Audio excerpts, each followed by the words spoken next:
इस प्रभात बेला में उस परम परमात्मा का, जिसने ब्रह्मांड का सृजन किया है, उसका अपने मन में साक्षी भाव बनाते हुए 3 बार ओम का उच्चारण करेंगे।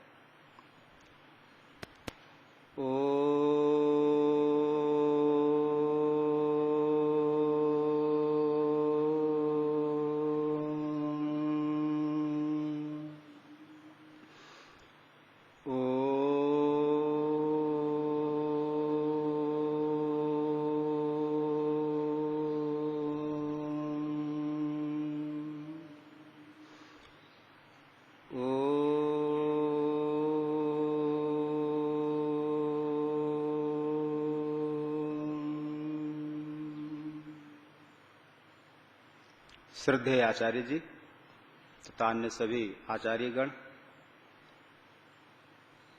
आदरणीय भद्र पुरुषों, प्रिय विद्यार्थियों,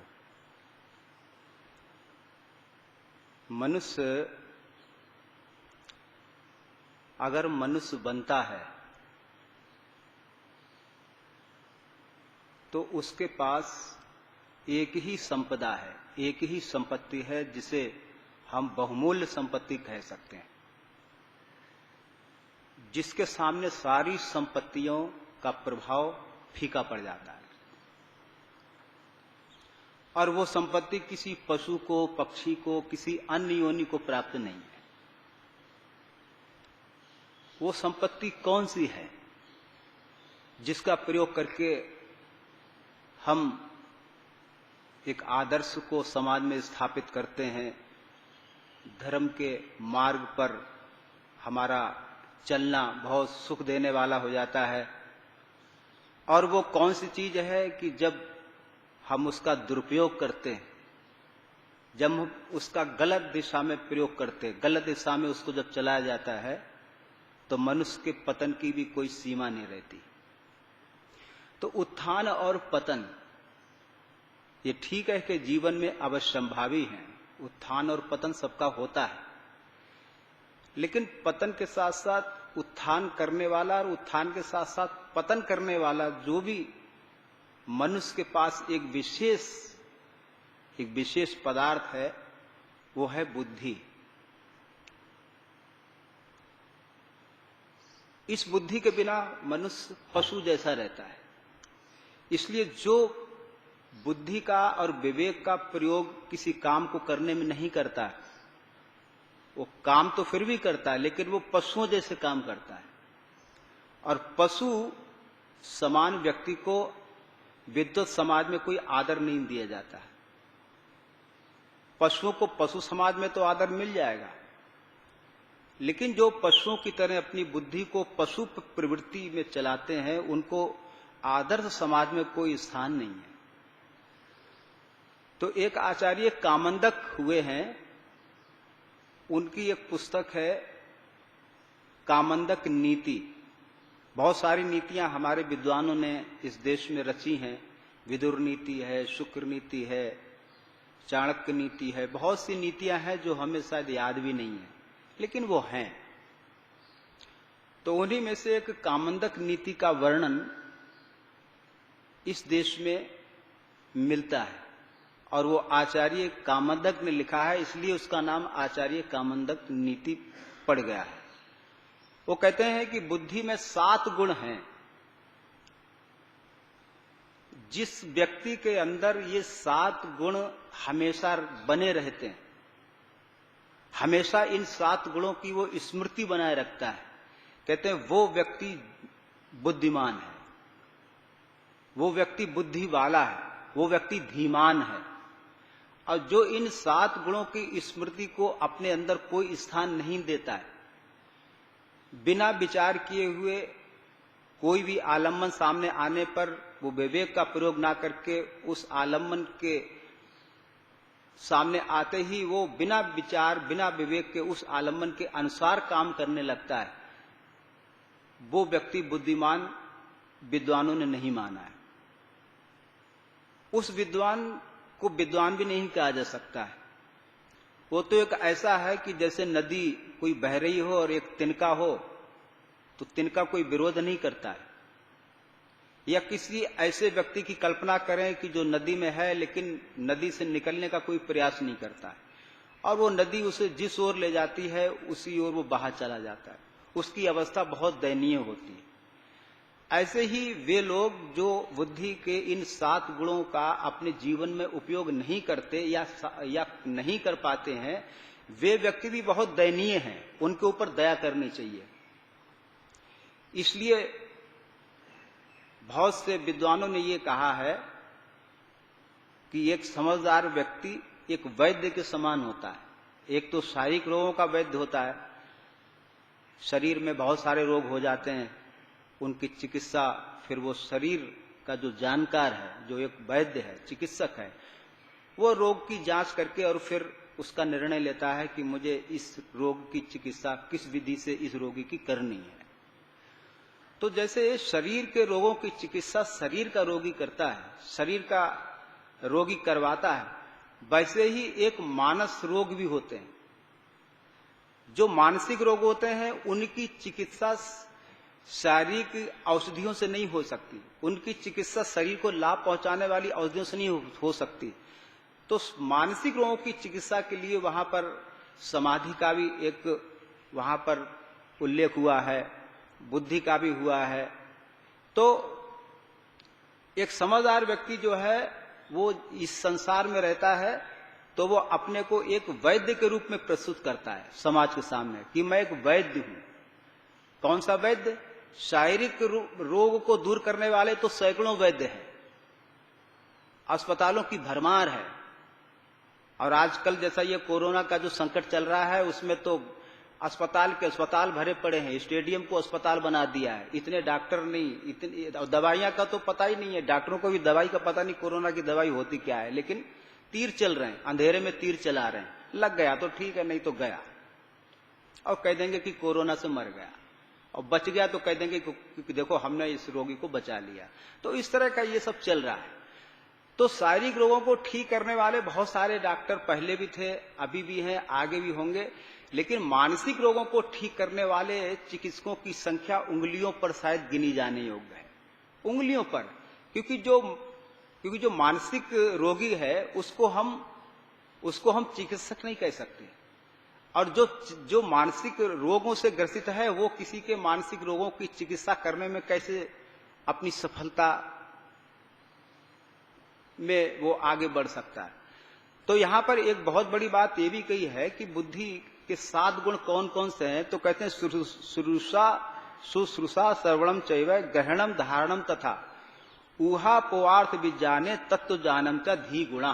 धी मतलब बुद्धि, धियो यो न प्रचोदयात। ईश्वर से अगर कुछ भी ना मांगा जाए, बहुत सारे मंत्र हैं वेदों में, बहुत सारे तरह की प्रार्थनाएं हैं, बहुत तरह की वस्तुएं मांगने के लिए, बहुत तरह के वहां पर शब्द दिए हुए हैं। तो अगर हम एक चीज ईश्वर से ले लें और वो है बुद्धि, यानी बुद्धि कैसी? जो हमारे अंदर विवेक को उत्पन्न कर दे, उस बुद्धि को अगर हम ईश्वर से और अपने पुरुषार्थ से लेने में सफल हो जाते हैं तो इस बुद्धि के सहारे व्यक्ति जीवन की बड़ी से बड़ी गंभीर समस्याओं का समाधान निकाल सकता है। नहीं तो बुद्धि और विवेक जब उसके अंदर नहीं होता है तो छोटी से छोटी समस्या को भी वो तिल का ताड़ बना लेता है, और पूरे दिन नहीं, 2 दिन नहीं, महीने नहीं, 6 महीने भी नहीं, वर्ष नहीं, जन्म नहीं, जन्मांतर तक वो व्यक्ति दुखी ही होता है, दुखी ही जीता है, दुखी ही रहता है, दुखी ही इस जीवन से दुखी होकर के ही इस दुनिया से चला जाता है। बहुत थोड़े लोग ऐसे होते हैं कि जो इस संसार में रहे, उन्होंने दूसरों को सुखी किया, अमृत पिलाया, और जब गए तो इस संसार से सुखी होकर के ही गए। उनके मन में कोई पश्चाताप, कोई असंतुष्टि, कोई खिन्नता ऐसी कुछ नहीं थी। इसमें हम महर्षि दयानंद जी का उदाहरण ले सकते। उन्होंने अंत में यही कहा, हे ईश्वर तेरी इच्छा पूर्ण हो, तूने अच्छी लीला की, और बड़े सुखपूर्वक अपने प्राणों का त्याग कर दिया। उन्होंने ये नहीं कहा कि मैंने वेदभाष पूरा नहीं किया, तूने अभी कैसे मुझे इस संसार से छुट्टी दे दी। कोई शिकायत नहीं की ईश्वर से कि मुझे ये नहीं, मैंने ये नहीं कर पाया, मैं ये नहीं कर पाया, मैंने ये नहीं किया, मैंने वो नहीं किया। संतुष्ट, ठीक है, जितना किया किया, अब पीछे वाले करेंगे।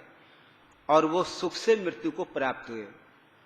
और उस ऋषि की मृत्यु को देख करके गुरुदत्त जैसा जो नास्तिक था, महानास्तिक, ईश्वर पर कोई विश्वास नहीं करता था, ना कोई धर्म, ना कोई अधर्म, ना कोई पुनर्जन्म, ना कोई सेवा, कुछ नहीं। वो कहता था कि ये सब बेकार है, धर्म उधर्म कुछ नहीं, ये सब पाखंड है। ऐसा महानास्तिक वैज्ञानिक भी, वो गुरुदत्त विद्यार्थी वैज्ञानिक थे बहुत बड़े, और उनके लेख जो हैं वो इंग्लैंड में मैगजीन के रूप में वो छपते थे और लोग उसको पढ़ते थे और बहुत प्रशंसा करते थे। कोई छोटा मोटा व्यक्ति नहीं था गुरुदत्त विद्यार्थी, लेकिन जितना ही बड़ा था उतना ही बड़ा वो नास्तिक भी था। लेकिन ऋषि दयानंद जी की मृत्यु की उस अवस्था को देख करके उसके जीवन में आस्तिकता की एक ज्योति जल गई और कहा कि जिस मृत्यु को देख करके बड़े बड़े लोगों के हृदय कांप जाते हैं, लोग घबरा जाते हैं, लोग रोते हैं, लोग चिल्लाते हैं, उन्हें लगता है कि सब कुछ गया। और ऐसी स्थिति में भी ये ऋषि, ये महात्मा, ये संत बिल्कुल प्रसन्नचित्त है, वेद मंत्रों का पाठ कर रहा है, चेहरे पर कोई डर नहीं, कोई भय नहीं, कोई बेचैनी नहीं, कोई शिकायत नहीं किसी से, और शांति से इस दुनिया से अलविदा ले लेता है। ये कौन है? ये वो लोग हैं कि जिनको भगवान ने बुद्धि और विवेक इस ऊंचे स्तर का दिया था कि उन्होंने समाज की विचारधारा में ही परिवर्तन कर दिया। लेकिन ऐसे बहुत थोड़े लोग होते हैं।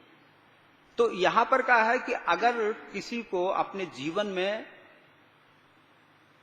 बुद्धि की जरूरत है, बुद्धि के लाभ अगर वो लेने की आवश्यकता समझता है, तो उसे इन 7 बातों का ध्यान रखना चाहिए। सबसे पहला का शुश्रूषा।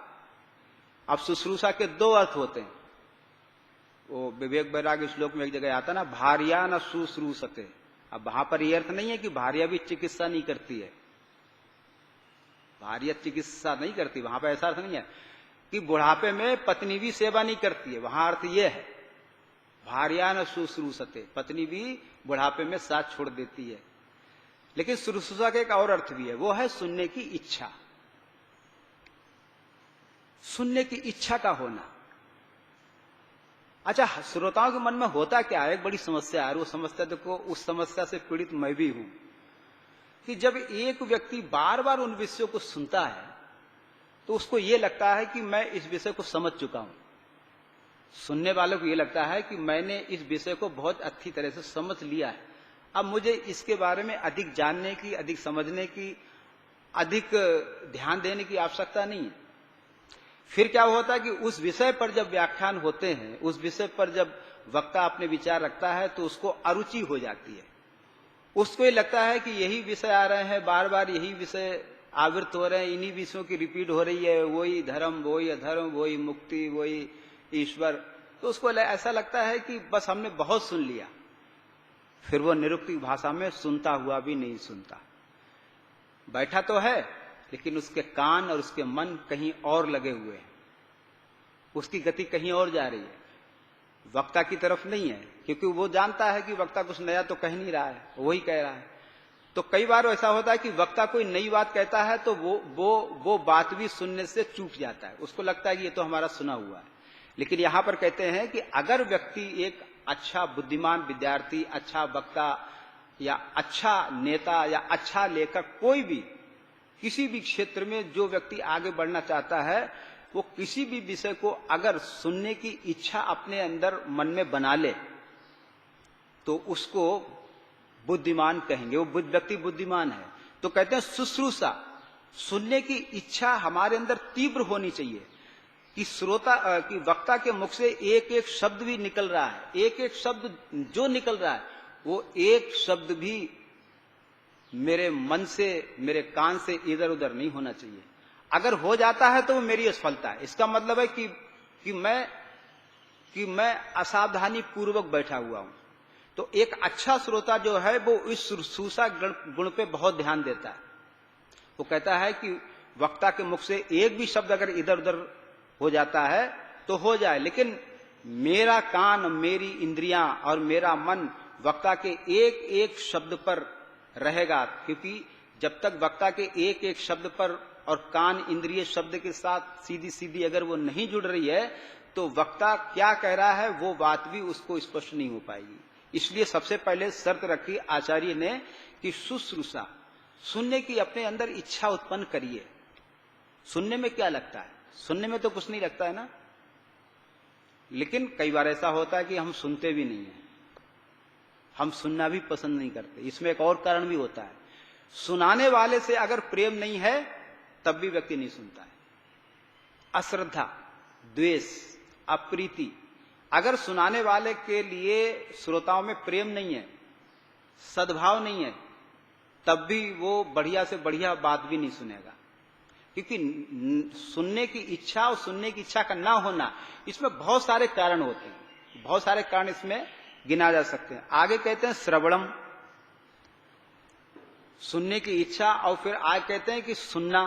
पहले तो इच्छा उत्पन्न करो, सुनने की इच्छा पहले होनी चाहिए तभी तो सुनोगे। अब सुनने की इच्छा ही अगर उत्पन्न नहीं हो रही तो सुनना क्या है? तो आगे कह दिया श्रवणम, सुनना। अब हमारे अंदर सुनने की इच्छा जागृत हो गई है, अब मैं पूरी तरह से सुनने की इच्छा का भाव लेकर अपने मन में तैयार हो गया हूं। अब वक्ता के मुख से जो भी निकल रहा है वो मेरे मन से इधर उधर नहीं जाएगा।